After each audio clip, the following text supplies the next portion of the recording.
X contestants ഒട്ടുമിക്ക പേരും തിരിച്ചു കയറി കഴിഞ്ഞു. നമ്മുടെ ഗബ്രിയുടെ വരവിനായി കാത്തിരിക്കുകയാണ് ജാസ്മിൻ. അക്ഷമയായി കാത്തിരിക്കുകയാണെന്ന് വേണമെങ്കിൽ പറയാം.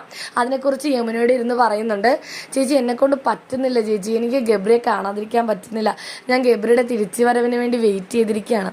അവൻ പോയി കഴിഞ്ഞിട്ടുള്ള ഒരു നോമിനേഷനും ഞാൻ ഭയപ്പെട്ടിട്ടില്ല. ഞാൻ ഔട്ടാവണമെങ്കിൽ ഔട്ടായിക്കോട്ടെ എന്ന് വിചാരിച്ച് തന്നെയാണ് ഞാൻ നിൽക്കുന്നത്. എനിക്ക് എന്തൊക്കെയോ കുഴപ്പമുണ്ട് ചേച്ചി, പക്ഷെ എനിക്കത് പറയാനറിയില്ല. എനിക്ക് എന്താണെന്ന് എനിക്ക് തന്നെ അറിയില്ല.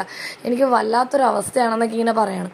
അപ്പോൾ യമുന പറയുന്നുണ്ട്, നിങ്ങൾ ഫ്രണ്ട്സ് അല്ലേ, നീ അങ്ങനെയല്ലേ പറയുന്നത്, അപ്പോൾ പിന്നെ അങ്ങനെ കണ്ടാൽ പോരെ, എന്തിനാ ഇത്രയും ടെൻഷൻ അടിക്കുന്നത്? നിനക്ക് പുറത്തിറങ്ങിയാലും ഒരു ലൈഫില്ലേ, ഒരു ഫ്യൂച്ചർ ഇല്ലേ? അതായത് അത്തായും ഉമ്മായും ഒക്കെ വന്ന് പറഞ്ഞതല്ലേ, വാപ്പായും ഉമ്മായും ഒക്കെ വന്ന് പറഞ്ഞതല്ലേ കാര്യങ്ങളൊക്കെ. അപ്പോൾ യമുന ആണെങ്കിൽ വാപ്പായും ഉമ്മായും പറഞ്ഞ പോലെ കേട്ടൂടെ, അവർ പറയുന്നതല്ലേ ശരിയെന്നുള്ള രീതിയിലൊക്കെയാണ് സംസാരിക്കുന്നത്. കാരണം പുറത്ത് നടക്കുന്ന എല്ലാ കാര്യവും അറിഞ്ഞിട്ടാണല്ലോ യമുനയൊക്കെ അകത്തോട്ട് വന്നിരിക്കുന്നത്. ജാസ്മിനെ പുറത്ത് വൻ നെഗറ്റീവ് ഉണ്ട് ഈ ഗബ്രിയുടെ വിഷയത്തിലെന്ന് യമുനയ്ക്കൊക്കെ അറിയാം, പക്ഷെ ഒന്നും തുറന്നു പറയാൻ പറ്റില്ലല്ലോ. അപ്പോൾ ജിൻഡോയും ഋഷി അപ്പുറം ഇപ്പുറം ഈ കാര്യമൊക്കെ കേട്ടിരിപ്പുണ്ട്.